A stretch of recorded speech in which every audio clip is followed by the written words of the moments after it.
ফ্রান্সের ক্লাব পিএসজির ডিফেন্ডার আশরাফ হাকিমির বিরুদ্ধে ধর্ষণের অভিযোগের বিচার শুরু করার আহ্বান জানিয়েছেন ফরাসি কুশলীরা।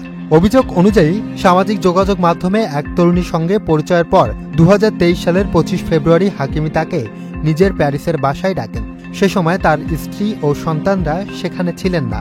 তরুণীর অভিযোগ, বাসায় নিয়ে যাওয়ার পর হাকিমি প্রথমে তার শরীরে স্পর্শ করেন এবং পরে জোরপূর্বক শারীরিক সম্পর্ক স্থাপন করেন। ঘটনার পর ওই তরুণী বন্ধুকে মেসেজ দিয়ে হাকিমের বাসা থেকে বের হয়ে যান। পরে থানায় গিয়ে অভিযোগ দায়ের করেন।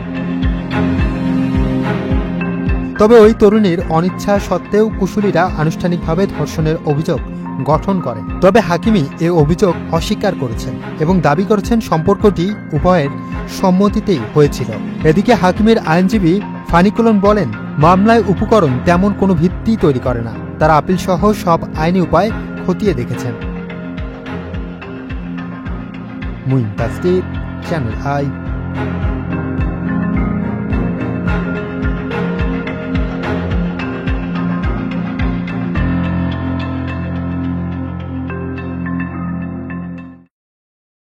বান্ডেল থাকলে প্রতি সেনমানিতে টাকা বাঁচবে।